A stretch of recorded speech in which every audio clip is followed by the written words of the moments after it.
Anyone kept their New Year's resolution going this far? Anyone? No. Anyone kept their New Year's resolution going so far? We're on the sixth day of the year. Anyone made it? I went ahead and gave mine up on the first day of the year this year, just so I didn't have to, I looked up resolution, the word, the definition, and it said to make a firm decision to do or not do something. And I thought, that's not true. That's not true. New Year's resolutions are not a firm decision. They're a shot in the dark. They're a hope. New Year's resolution is what makes me act bad the rest of the year. It's that hope that I can turn it around on that first day of the year, But this year, it was really obvious that I was the same when I woke up. I was like, it is clear here. I feel the exact same. I was taking a nap today, and my son hit his, I heard him crying out there. He was really crying. He doesn't usually do that, but he was going pretty hard, so I went out and seen if the nanny was abusing him or something. It wasn't Annie today, so, it was our other nanny, so I went out to see what was going on, and he had fallen and hit his face, and he's got a couple teeth come in, so there was a little bit of blood, and he was chewing on a rag, and then there was, to get the water out of the rag, but there was a little blood on the rag, and he was crying pretty hard, and then I went and grabbed him and picked him up, but he didn't really want me. He just looked right through me and went back to the nanny, How old is he now? 9 months. 9 months. But there was this hope when I was laying in bed, and there was this hope that he needed me. You want him to, you just really want him to need you. And I've been doing this with him for 9 months now, and part of the problem with a 9-month-old, or problem I'm having right now, is that I'm not very needed in this kid's life. He doesn't know yet. He doesn't know where the bread's buttered. You see what I'm saying? So it's a very difficult thing to want this kid to, and so the point is like, how does that end? Maybe there is going to be a point when he needs me, but then how does that end? What's going to happen? What happens when he needs me, and then I want him to need me, and he needs me, and then we got this relationship of him needing me, and then what? And then one day he's not going to need me. And then how do y'all deal with that? And you accomplish what you wanted to accomplish. Yeah, but you do, but then, boy, that hurts. If you ever left, he'll always love you. Yeah, I've been doing this thing for 14 years now, coming up on 15. And, in 2011, when I got sober, it really felt as if that I did something. It felt as if I made a decision, and it felt that I stuck to that decision, and I was pretty proud of that, and I thought that then that would make it so any other change that I wanted in my life would be pretty easy for me to do, considering I thought that I had changed the hardest thing that a human could probably change now, which is getting off drugs. I thought, well, I've gotten off drugs. That's got to be one of the biggest changes a human can make. Other changes in my life are going to be fairly simple. It's going to be pretty easy. I'm just going to get better with money, and I'm going to get less anger, and I'm going to eat better, and I'm going to be healthier, and I'm going to make it to the gym. And all those changes are just peanuts compared to quitting drugs, but that just hasn't worked out that way. So I struggle with food. There's a thing called a racket, okay? When you go to a shoe store and find out that shoe store is just a front for money laundering, or you go to a bar and find out that no one's in the bar but the bar seems fairly successful, then you would come to realize that bar was a racket, that actually that the bar was a front for something else. And so what I mean by that is that problems can look like solutions and solutions can look like problems. Okay? I wrote a few things down. I never usually do this, but I had to. I had my life kind of turned upside down. I'm telling you different.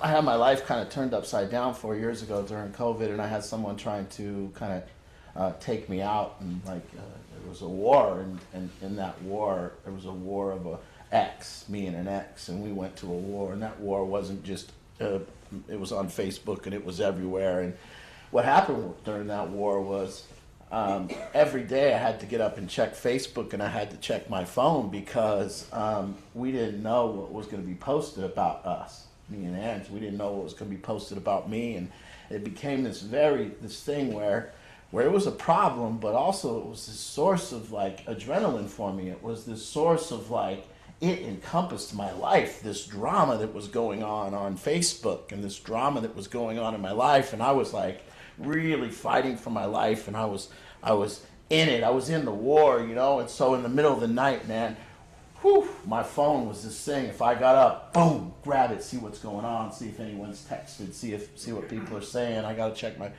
phone. I've got to check what's going on. I got to check Facebook, and every day there'd be a new text from some family or somebody that would come in and go, "Did you see what she said here?" And it would be a screenshot of something that she posted about me.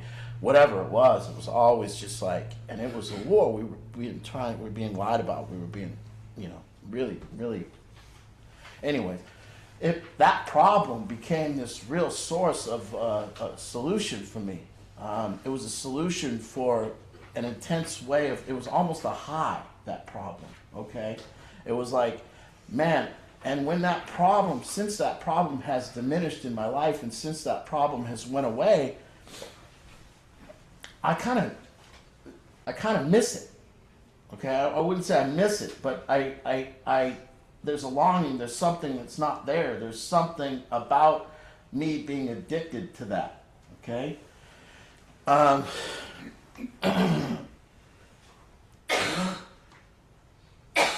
So now going back to this idea of like, why has it been so difficult? You know, we sit in this room, we talk about a couple things, and one of the things we talk about a lot in here is pain, and another thing we talk about is change. So we're talking about change and pain, and it seemed like I'd be a pretty good expert on those things, but I'm not. And especially I'm not much of an expert on change. And that's weird, because it seems like I know about how to change things, but really, really I don't. Because see, in my own life today, I was told I don't drink enough water. Now, I was told I don't drink enough water by the doctor. And for anyone with any common sense, when you're told that you don't drink enough water by the doctor, you would think that I would start drinking water. You would really think that I'm going to start drinking water, but I don't know if I'm going to start drinking water, and I highly doubt that I'm going to. You see, I don't know. I highly doubt it, you see. So I'm not an expert on my own.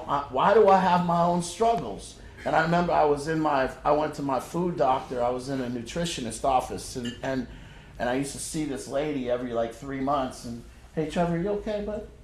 What's going on? Where's Olivia?" "Oh, there she is." "Okay. You look sad, like your dog was missing, or your dog got kicked or something. Thought maybe you got broken up with today or something." "All right, good. You haven't broke up with him. He's still there?" "Okay, good. Well, give me a smile. Put your phone away, and let's make me feel better." "Okay."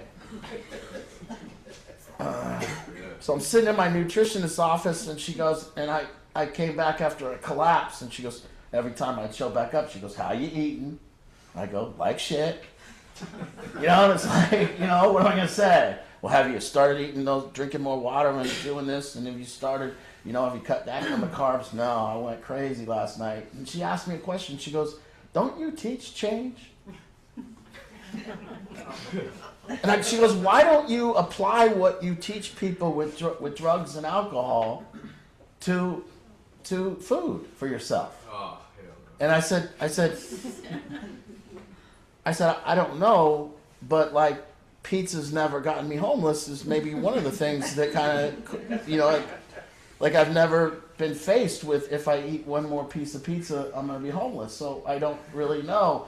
And so long way of saying, like, I struggle with food, I struggle with this thing, and I don't know how to change myself. Okay?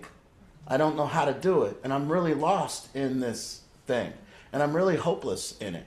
There's a sense of hopelessness. Now I'm a guy that's supposedly supposed to teach change, but so I started thinking about it a lot lately. This thing about my son needing me. And I start thinking about families. I start thinking about problems that look like solutions and solutions that look like problems. When the Titanic was going down and a woman said, I got a problem here, and she held up her baby, that wasn't a problem for her. That was actually a solution. She's getting on the boat. You see what I'm saying? See, if she drops the baby, if she drops the problem, she no longer has a solution. If a guy's leaving a bank and he grabs a hostage and says, I got a problem here, he doesn't have a problem, he has a solution. You see, the problem that we struggle with is that we get used to our struggle. That our struggle becomes not our solution anymore, or not our problem anymore, but rather our solution. You see? So when my son has a problem and he needs me, how am I going to be able, do you think I'm really going to not want to solve that problem for him? Do you think that I'm not going to want to be that kid's hero sometimes? You see? I was thinking about it today, and I was thinking about, man, if somebody else helped my son, I might hate that person. You see? I don't know. There could be. If I worked on a problem with my son, and I worked on a problem with my son, and I wanted to be his hero so desperately, and I wanted to engineer a solution, and I wanted to help him solve it, and I wanted to be there for my son, and I wanted him to need me, and then all of a sudden I put him in a program and he doesn't need me anymore, that would be tough. I might not like that. You see? Because maybe some of my son's problems are my solution. Maybe when my father sat me down and he said, Arthur, I need you to be more responsible of a person, and at the same time took me to pay my bills. Maybe unbeknownst to my father, he wasn't teaching me responsibility, but rather getting a chance to be a hero, and he kind of liked that. And so my problems were his solution. You see? When I had problems, he got the solution. He got to step in and be a hero. He got to give me the lecture. He got to do that with me.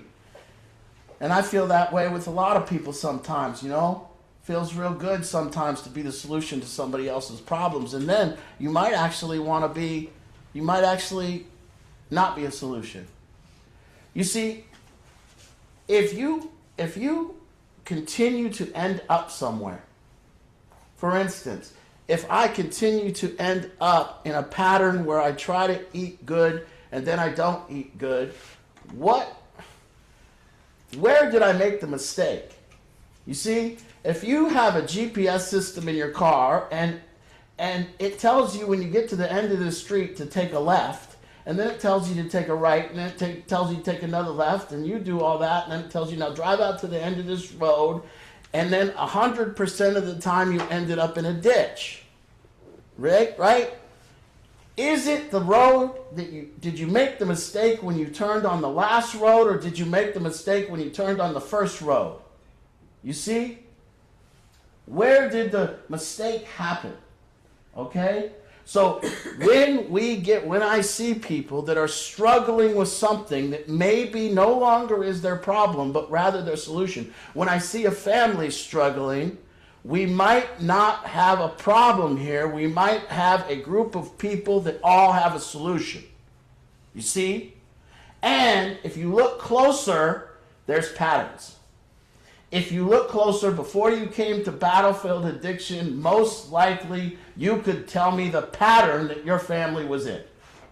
And you would say, we took a left here, and then we would take a right here, and then we'd take a left here, and then we'd take a left. We'd go straight for a while here, and then it would always end up here, because there was a pattern. Same way with me. Same pattern. I already know my pattern. I'm going to eat better. I start out. I'll tell you the pattern. I start out, and I don't do carbs, and I make it for now I make it 5 days. No carbs, 5 days. On the 6th day, I go to Ange and I go, this no carb thing, man, it's got me craving carbs. And then I go, I can't do it. I can't continue to do no carbs, it's like I'm gagging on eggs and meat. I can't do it anymore. It's the only thing I need. I need something different. Until I need something different. And then what I do? I get a potato. It's always a potato. And then Angie, she's my cohort in the pattern.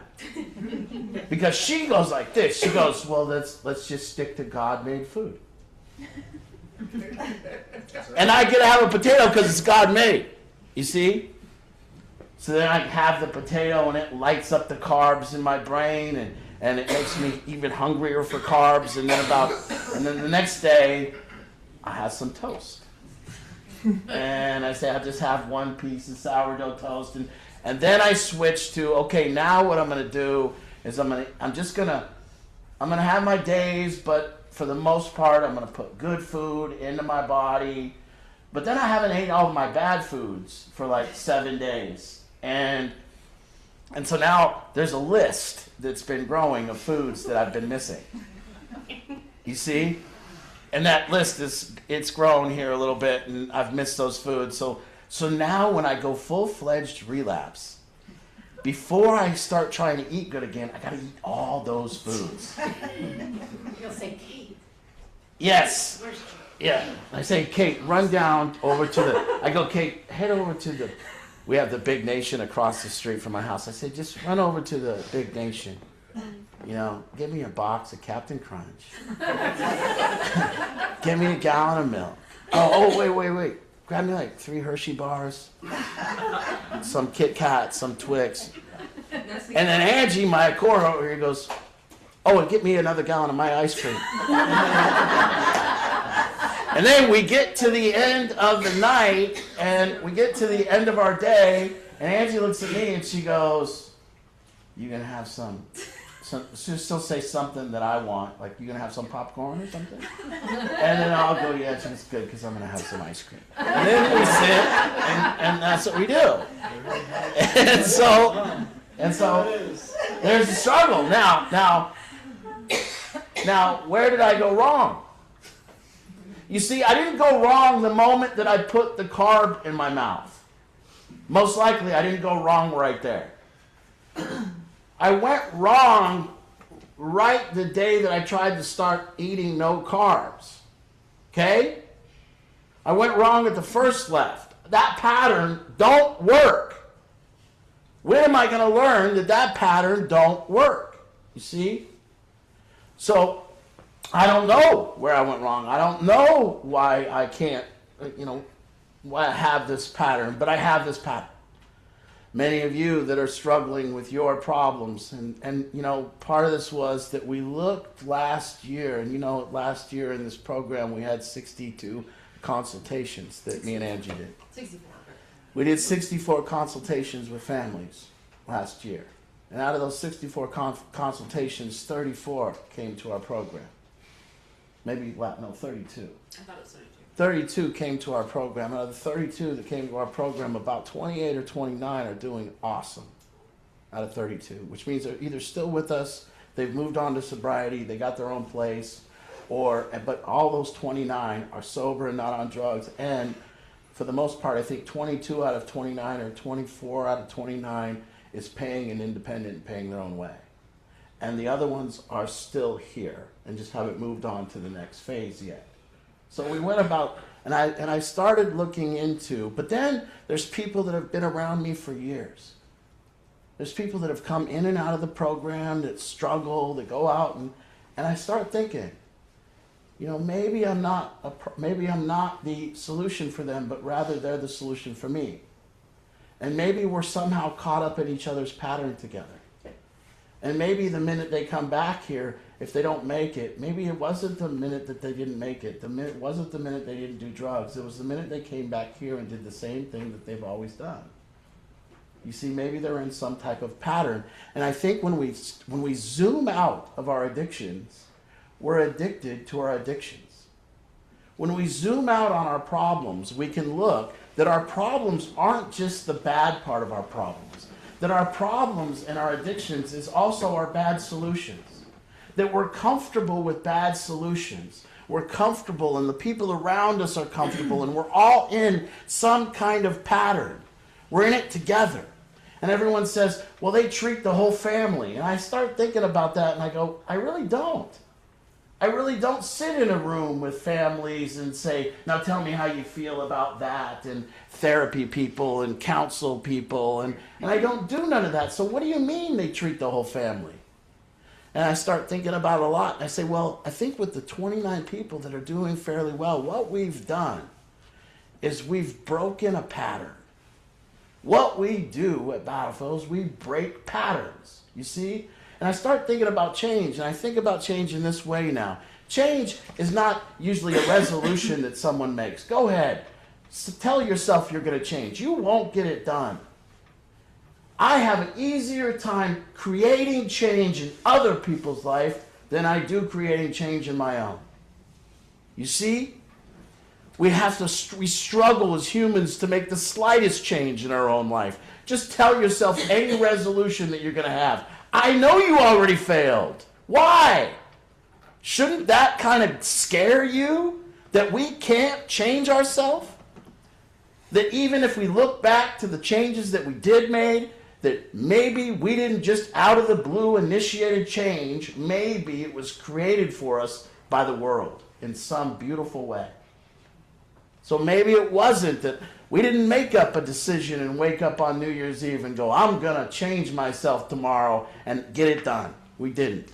It's somehow created beyond us. It's somehow created for us. And what we do, what I can do here is I can say now in the families that we're being successful with, we're looking at a situation and we're creating change. We're breaking patterns, but we still deal with parents. And we still deal with people who really, it's a racket. There's still something going on underneath, you know? If I'm a mother and my job has been my son. If I'm a father and my job has been my daughter. If I'm a mother and my job has been my daughter. And you give them to us and your job's gone, you're addicted to the addiction still. So now what do? What do you do with all that time? You see? So nice. Yeah, what do? Well, most people, what you realize is that we are addicted to the addiction. And when I say addicted to the addiction, I'm not talking about the act of the thing that we're addicted to. We're addicted to the bad solutions. We're addicted to the whole thing. Step out. We're not in the we're in the forest there, but step out. Look at it's the whole thing. You see, maybe Matthew, you're struggling, Matthew or Wash or people that have been here and they've struggled a little bit. And maybe you're just comfortable with bad solutions. And maybe those solutions aren't solutions, they're problems. And maybe when change really occurs in our life, a pattern is broken. And we break patterns through community. We break patterns through people coming here. You come here and you see different people doing different things and you get different information and a pattern is broken. But for some people, coming here is just part of their pattern. And it might be the same way it is for me. Just a problem or that really looks like a solution. You see? When we complain as people, it's the same way. When we complain as people, that looks like somebody's telling us their problems.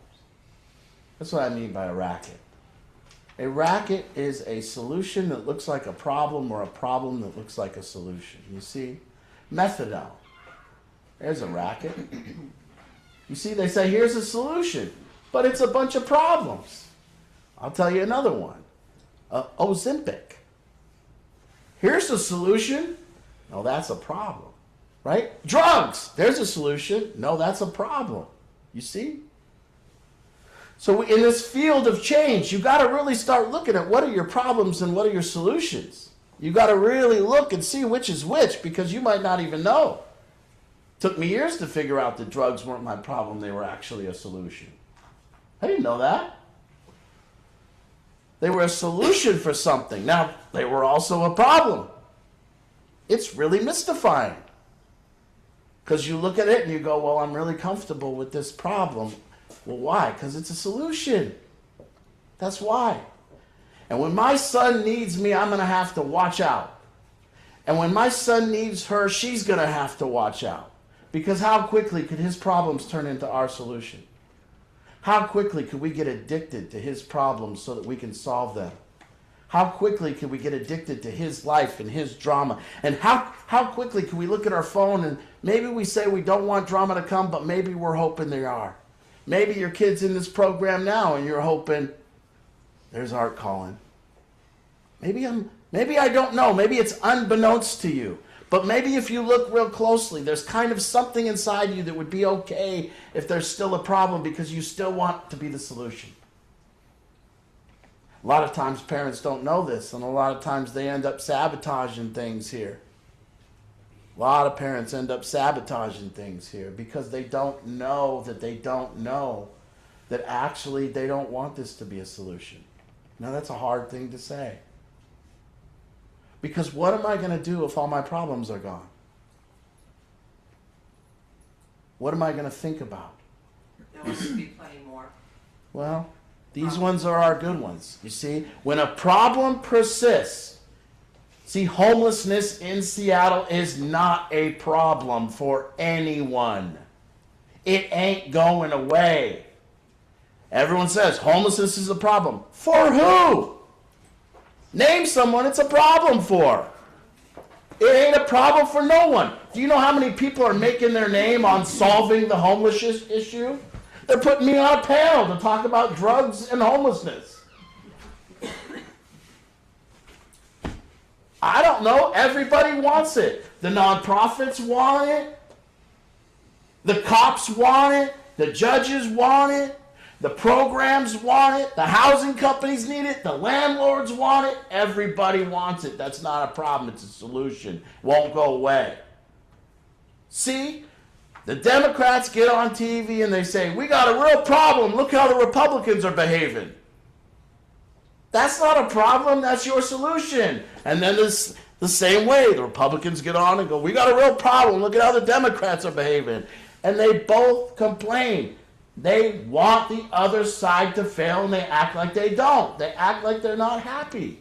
They really act like it and pretend to us that they're not happy.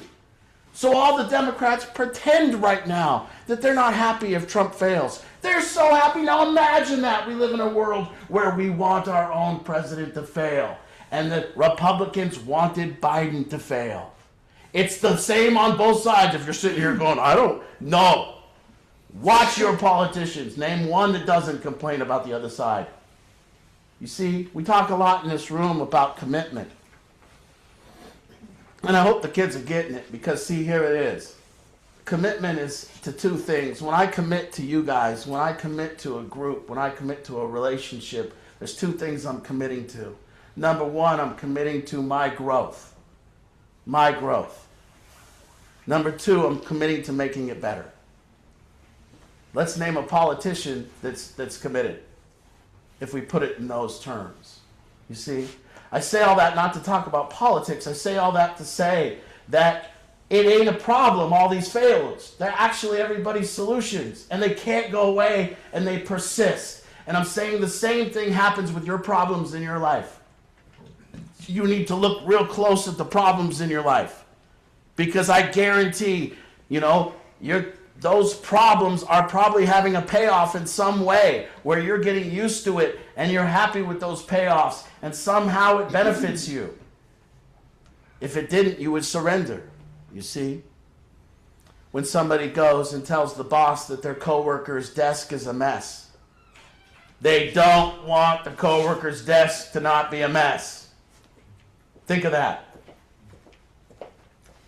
They want the boss, they're saying, look at me. Look at my desk. Look at how I keep my desk.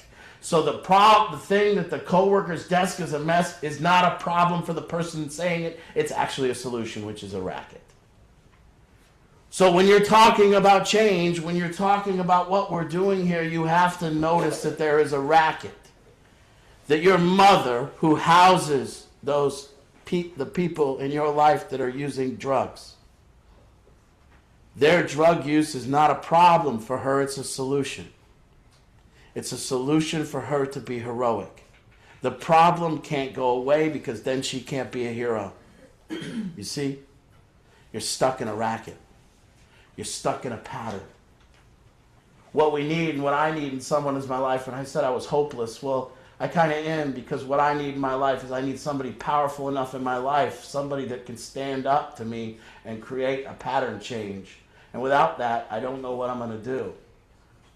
Somebody that doesn't benefit but my problems, but becomes a stand for me and helps me create change, or helps create change in my life. And I think when we get real clear that we want a problem to go away, the way the problem goes away is somebody creates change. They put pressure on the people to behave differently and get out of their patterns. They hold people accountable for different behavior. They say, hey, take a look at the way you're behaving. Why would you behave this way? You see? And I think a lot of us in this room, brothers and sisters, as the brothers and sisters that are mad at their brother that's a drug addict. No, they're not. They're not.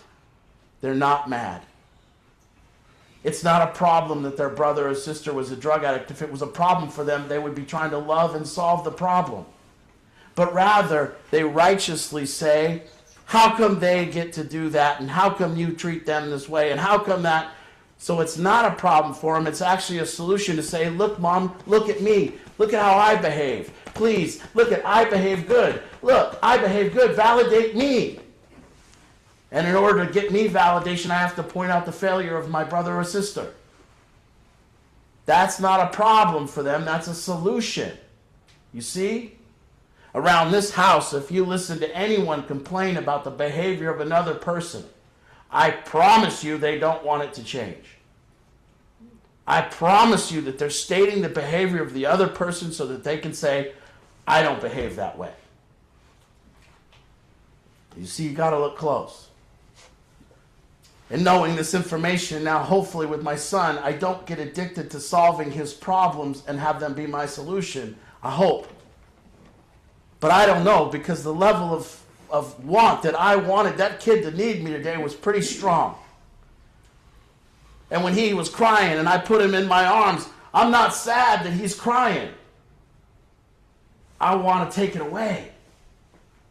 And I'm holding him going, man, I can't wait for the day when he cries and I put him in my arms and he stops crying because he's in Dad's arms and he knows I'm Dad.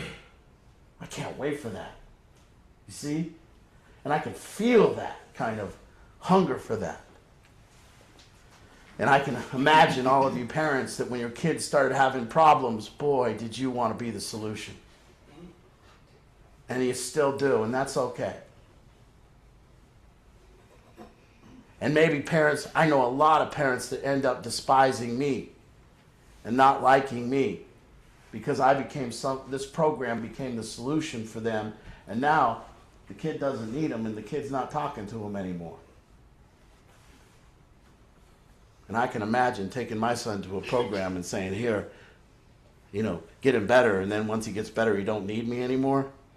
And having that hurt. And then being mad at the program. You see? This is a weird thing that we're all involved in. Humans take change for granted, and you always got some dipshit up on the stage talking about discipline and willpower and some nonsense.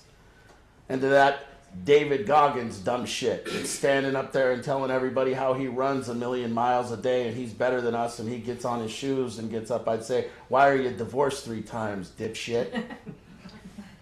Why don't you change that aspect of your life? And to the guy that's a millionaire telling everybody how to just change their financial way of being and selling that stupid book, then you're telling me, by selling that goddamn book, you better also tell me your life is perfect. You better tell me there's no change that you need to make that you haven't figured out. Otherwise, you're just selling nonsense. Now show me how to create change. There's something. Create change in another person's life. Don't just tell them to change. Create it.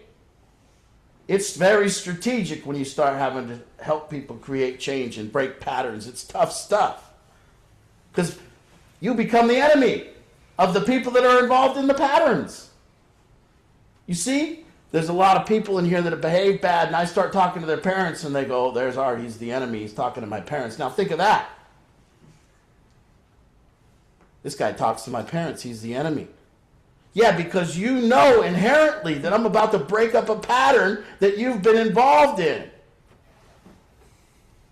And now you're scared because you're comfortable with your problems. You're comfortable with this pattern of up and down, and you're addicted to your addiction.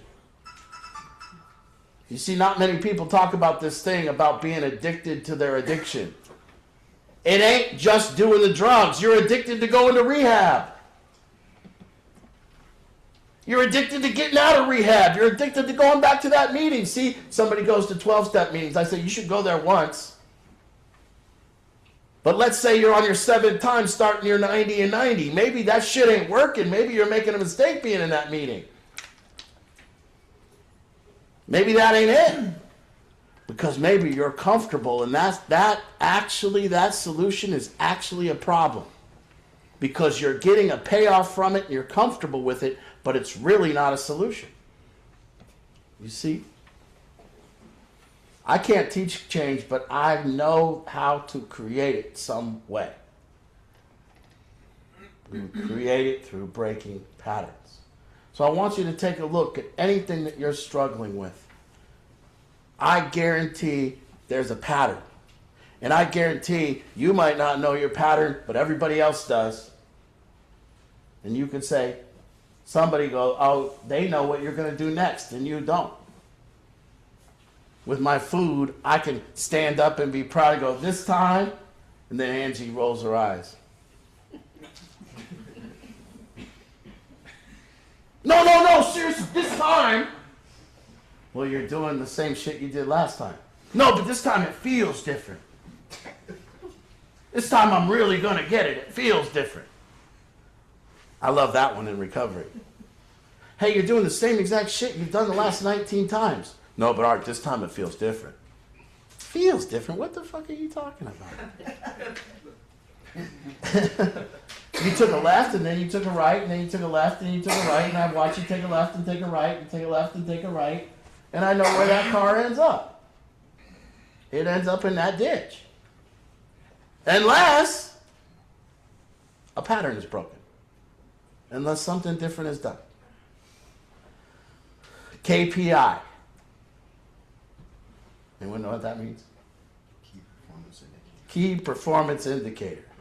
That's right. Show me your KPI. Show me what makes this time different and be able to explain it to someone. Not, I feel different. Anyways, I'm telling you, this change stuff is hard. Resolution, a firm decision to do or not. Firm, I love how it said that. I read it and I was like, oh, a firm decision. That's like way different than a decision.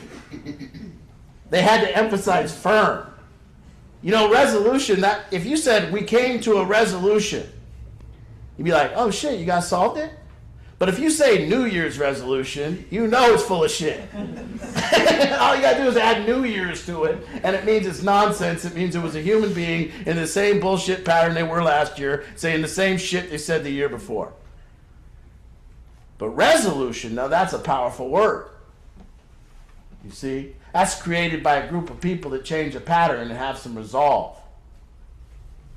So this isn't a New Year's resolution for your family. This is a resolution.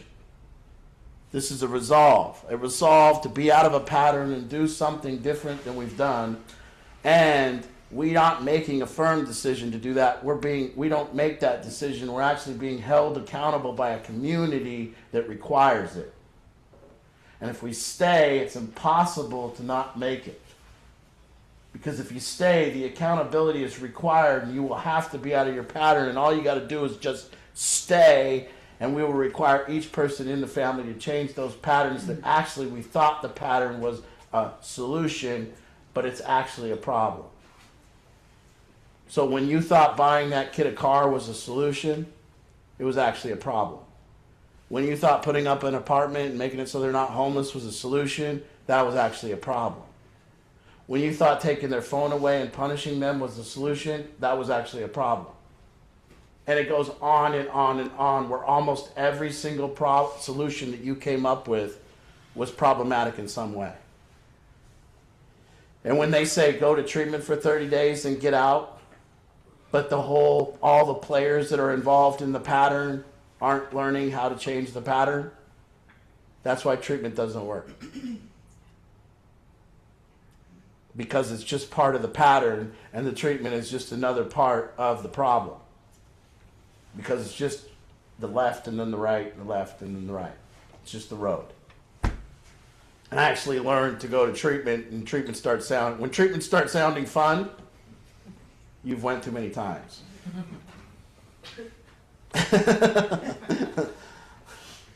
Treatment's fun in the same way, just so you guys know, when I went to junior high and high school, the first day of school was always real fun. You'd get your new clothes, you would have your 5 new outfits, and you're going to be wearing one of 5 new ones, so you got about 5 days of outfits before you're tapped out. But you got that first one on, and if all the guys probably might understand this, you got that first one on, and as you're walking into that first class, what you're looking for is what pretty girl is in that class. And you get there and there's not one. And then school's not fun anymore. And you'll go like, oh shit, now it's just class. I was excited for school because I thought the new girl moved from Montana and she was going to like me, and on and on and on. Treatment's the same way. Guys go into treatment, they look around and they go, is this co-ed? Is this co-ed? Yeah, it's co-ed. Well, let me check out the girls. That goes away in about 2 days and they go, shit, I'm in treatment again. You see? It looked like a solution, but it was actually a problem. So when we struggle, this is what we're struggling with. This illusion. This illusion that things are, that we don't know, we can't tell. Is what I'm doing a problem? Is what I'm doing a solution? I live in that. It causes a lot of anger with me sometimes, because sometimes I don't know if I'm a problem for someone or if I'm their solution. I don't know if I'm part of the problem or part of the solution here. You see? So then I question myself, should I be doing this or should I be doing that? What is this? Oh. But I think change isn't initiated by a human on their own self. I think that change is beautiful, and it's beautiful when it's created. And it's usually created by someone else. Or it's created by something else. Something requires it. Something makes it go that way. And I want you to kind of take a look as a family and see all the patterns you were in, and see how many times you were in those patterns, and just see. And then see what's different now. And if you can find what's different now, you'll also know that you're on the right path probably. If you can explain it, you'll know. So I looked at those 32 cases and I said, wow, we did a great job. Maybe not, and it really diminishes the credit that we take, I think. And it puts a lot more on the fact that all we did was we created change by breaking patterns. And I think that's a more simple approach. And I think it explains what it is that's going on here. That by breaking patterns in families, we can create change. And when we create that change, the family heals. And it doesn't need a bunch of therapy to do it. It just kind of heals. And everybody figures it out after they get out of the game of using each other for their own gain. After we get out of the game of using other people's behavior and being righteous about it. And after we get to a point where we go, whoa, maybe I was addicted to the addiction. Maybe some of you moms know what it's like to be addicted to the addiction. Maybe you know what it's like to wake up to go to the bathroom and have to check your phone. And wonder what text is going to be, what crisis do I need to solve, what's going to be there. Maybe you know what it's like to be addicted. I do. I'm addicted to addiction. I am. And I can't go to bed without checking my phone. And no matter how many good nights we have in this house and how many years, I still am addicted to the excitement of the bad ones that used to come. And so now I expect every time I look at my phone that there's something that I'm going to have to go deal with at the middle of the night. And I can't tell you if that's a problem or a solution for me. I can't tell you that when I get up at 4 a.m. and I have to come over to this house and deal with something, that there's not a part of me that goes, look at what a hero I am. And really gets some adrenaline and gets high off it. And I can't tell you that for a lot of the times when there's no action and it's completely boring, that I'm not climbing the fucking walls. I'm telling Angie, where's some action? I need some fucking problems. This is boring. Somebody's got to get in crisis so I can go be heroic. I got to have. I don't know why they can't solve it. I'm heading over there. I always have to act towards Angie too. It's 4 a.m. I'm like, God dang it, I got to go over to the house. I got my cup of coffee. I'm happy as hell. I'm needed. Ooh. Come on, Brandon. Come on, Max. Really, I'm like, they need me. You see? Pull it together, guys. Well, what if they never needed me anymore? That would suck. Gotta get it elsewhere. Okay. Here's my New Year's resolution rant. I woke up and I just erased every New Year's resolution. Just said I already failed all of them. Woke up, had a chocolate bar, drank a Coke. Didn't go to the gym. Yelled at someone. Took me like an hour and already ruined the whole year. Get them next year. I'll get them next year. You know? How often do you go to the gym? Shut up. See, if I had a guy like Art that could come to my house and yell at me, you know? I don't know. God dang that gym.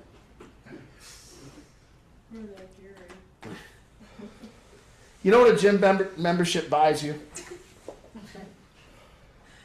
Guilt. That's all it buys you. If you don't have a gym membership, you never think about not going to the gym. But as soon as you get that $80 a month gym membership, all you think about is how you need to go to the gym, and you're guilty for not going. Every month comes out of my thing. And then she always goes, should we cancel it? And I go, no, I'm going to start going. It feels different.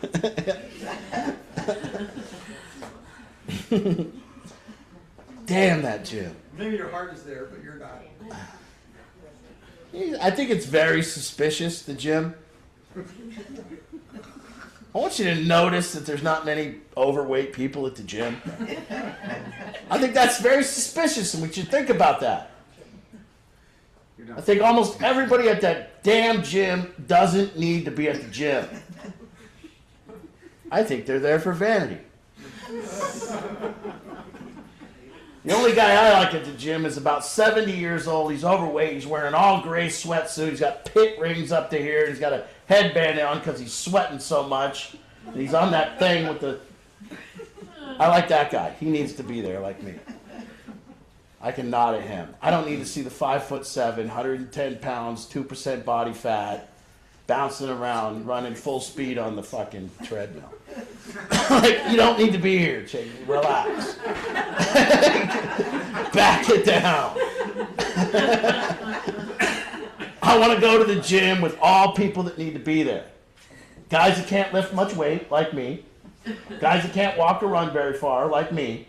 I want to play pickleball with someone as big as me that is breathing heavy. I want to go to the gym with people that need to be there. I don't want to be there with everybody that's perfectly fit. They're rubbing it in. You know? You got 1%, and they're looking at themselves in the mirror, trying to like rub some of the last bit of fat off their stomach so they can see their abs. Like, That's a really good point. you know, yeah, what are you doing? Yeah. I'm so mad. Yeah, it makes me mad. I walk in there, I'm like, everybody here is beautiful. Like, If you go to the Sumner We can't YMCA, talk to each other. the Sumner YMCA, it's like all the most beautiful women in all South King County are there, and you can't find one overweight person. And it's like, this is very suspicious. It's like going to an AA meeting and everybody there is like, oh, I got 100 years sober. Well, why are you here, dude? And those of us that are struggling, there's no meeting for us. You know? It's just a bunch of guys with 100 years talking about how cool they are. Well, stop coming here. You obviously don't need to be here. Anyways, I feel so bad at the gym because all that shit's so heavy I can't lift none of it. I feel like such a weakling. I hate when you get over there and the girls, I do the free weight thing, the little girl gets off it and I'm doing the same weight. She's like 19-year-old high school girl pops off the machine and I have to go up. Get out of my head. Yeah, like fuck. Yeah. Yes, ma'am. I have a little bit of issue with what you're just saying. Matthew here, he likes going to the gym, Yeah. and if you did not know that he was an addict, you could say, well, what does he need to go to the gym for? Well, if he didn't go to the gym, he'd have more problems, he'd be softer, Yeah. and he would lose his muscle. Also goes to the gym for somebody in addiction, they're sweating out all the toxins. Yeah. I mean, it's like, I tend to take things literally, it's an ADD. It's not literal. But My point with that is that here's the point, and here's the point with me saying to people that it's easy to quit drugs. And somebody saying, you know, and proud of themselves, you know, I think we're all humans and we're motivated differently for different things. I would probably, like, it would be like if somebody had $1 million and they always kept $1 million in the bank and they were motivated by money. And that person really felt bad and really felt horrible about themselves and really felt unsafe if they didn't have $1 million in the bank. Okay, well now if that person went to someone that didn't have $1 million and said, you know, you should get $1 million in the bank and you're just stupid for not having it. Well, that would be a very arrogant kind of thing to say because it's hard to get $1 million in the bank for people that aren't motivated by money. And I think that some people are motivated to quit drugs and some people are motivated to eat healthy, but let's not be so sure that it's not that the person that goes to the gym maybe it's not out of discipline, maybe it's not out of superiority or a better mind, maybe it's out of complete despair for the way they feel when they don't go. So maybe they're there because they're massively insecure about their body. And that insecurity drives them to go to the gym more than someone who's not insecure about their body. But to suggest that somehow it's a lack of discipline or a lack of willpower in any area of change, in my opinion, is a kind of cruel, arrogant position to take. Because all of us struggle with different things and have different motivations. And like I told you, yes, I quit drugs and I could say, I'm very arrogant. I could probably get up on a stage and tell millions of people how you should just choose a better life and quit doing drugs and get some willpower and get some discipline. But it just didn't work out that way. My father created change in my life for me. And he was a stand for me, and I don't think I could have done it without him. So if I look at, so my point with all that is, it's comical that people, their bodies are really good. I said it's suspicious that their bodies are in such good shape and they're still motivated to be there. In the same way that a guy's got $10 million, to me, at $10 million, I'm not going to work anymore. But there's another guy that has $10 million and he still feels small about himself and is getting up and working double shifts, working up double days and trying to get to be a billionaire because he feels insecure, not because he's more disciplined than me. So all areas of our life, this is the thing.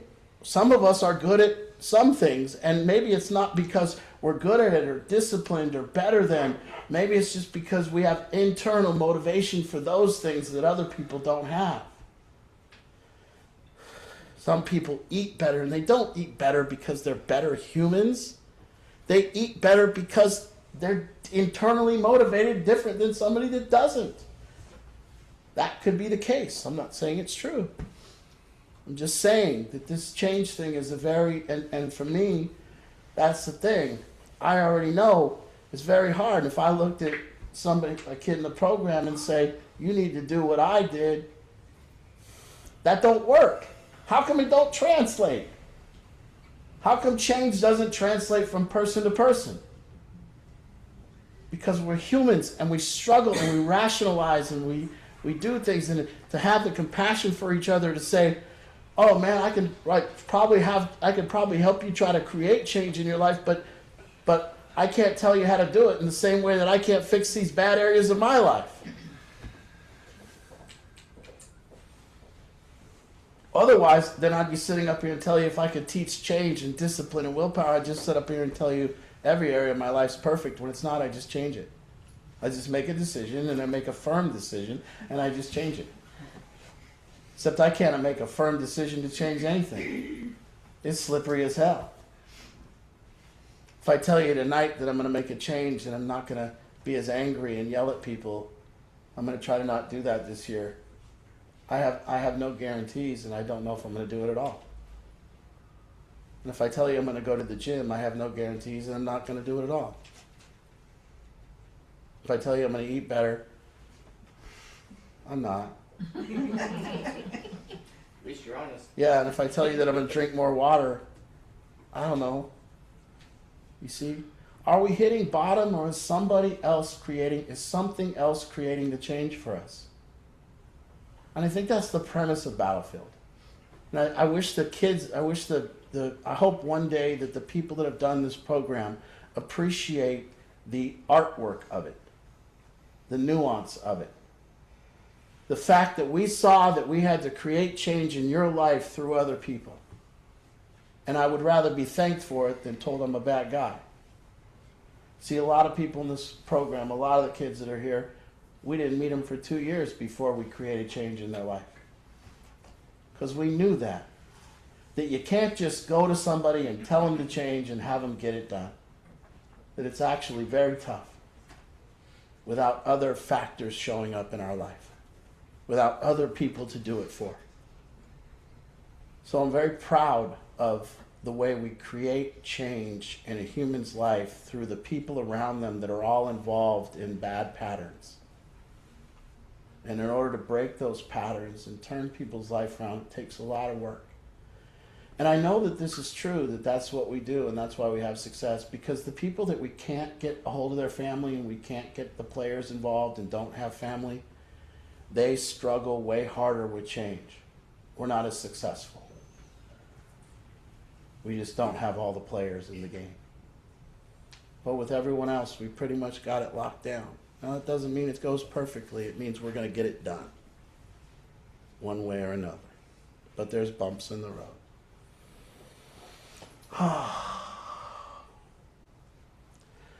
My son, though, he's got me. I mean, he's got me, you know? And I have a lot of compassion, maybe a lot more compassion for parents now in the way that your kids can really get you when they need you, you know? And the want to be needed. I don't know how you do it. I hope I could not want to be needed by my son and put him into independence and then feel proud. But that day he goes, Dad, I don't need shit from you. Oh man, I don't know. You're gonna need a little shit. Wait till you fuck up. You know? I can't wait for him to fuck up.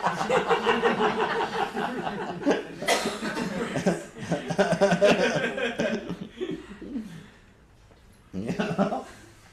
The problem is you hope it happens at 17, 18, and it's going to happen at 12. Yeah. I don't know. Who knows? You know what it is?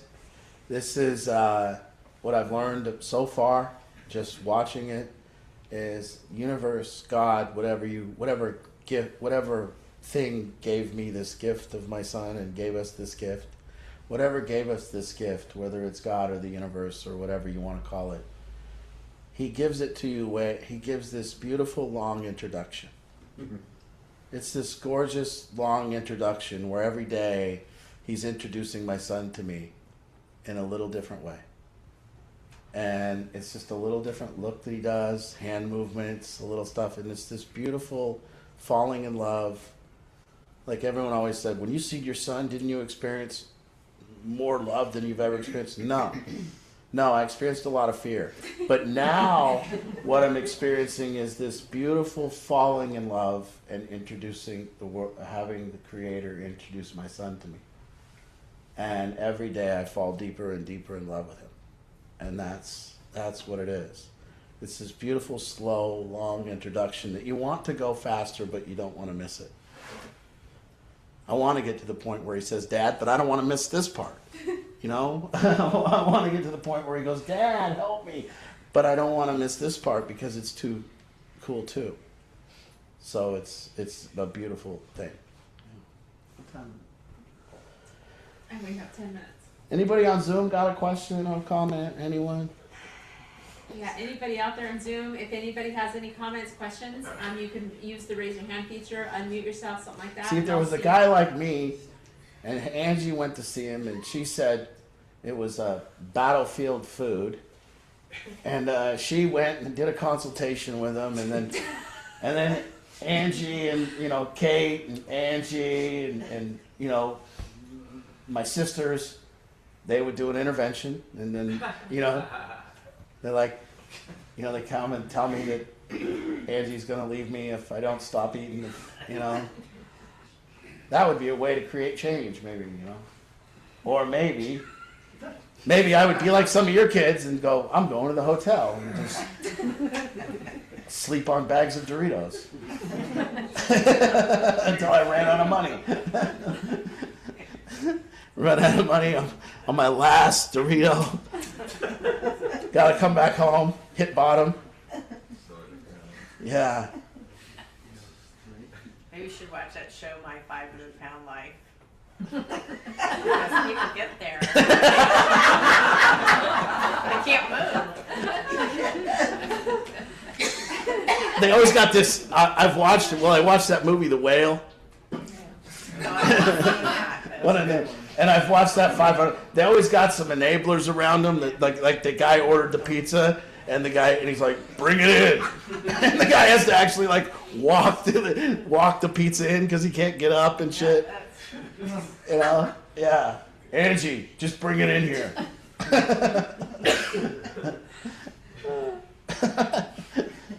Kate's my enabler.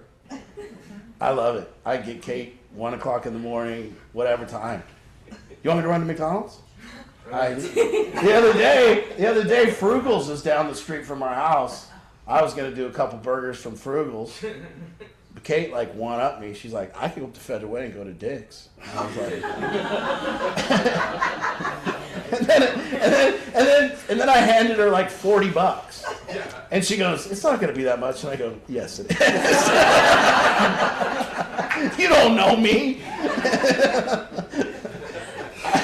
Pound down 2 of them Dick's Deluxe and 3 French fries, and I'm still hungry. I feel the same way when I'm eating fries that I used to feel when I smoked crack. I'd look at my crack rocks and almost be out, and I'd get this sadness come over me.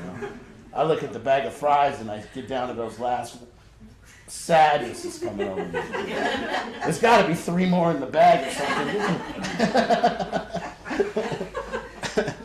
You find, but you always have already eaten the big, long, hot, crispy ones. They're all gone already. You're down to that little brown, burnt one. So you can't even get a good hit at the end. You're really 2 worlds at once right When you're talking about patterns, Yes. I spend a lot of time, and I'm sure a lot of parents here did, trying to help encourage their child into, going through the court system, going through the Medicaid covered rehabs, all that stuff. And the thing that's different about here, and this is actually kudos to you too, is that the change that you're creating, and that is positive, really positive, is that you seem to meet people where they're at, instead of throwing them into a cookie cutter Yeah. thing and just say, okay, you're going into the rehab processing plant. Yeah. You're all gonna be just processed the same way. Yeah. And while you have structure and accountability and all that, you still look at the individual circumstances and go, okay, they're kind of gumming up the process, so let's do this a little bit different with that person. And meeting them where they're at is a huge game changer. Yeah. And so, thank you for providing that. Yeah. Yeah. I think that the commitment that we made in the start of this thing was, number one, a commitment to our own growth, and number two, a commitment to making the process better. And I think that we've adapted. It's not like we knew to go how we've gone. It was adopted because because we just learned over time that each person does have, and I wouldn't even say that we hold people accountable. I would say that they hold themselves accountable for us. I would say that's more how it is. I wouldn't say that if you screw up here, you get punished or anything like that. I just think that the community holds each other accountable, and there's a level of accountability. And I think that inherently the people that are here just want to be accountable after they get here. And it's not something on us. It's just something that people do when they come here. They come here and they accept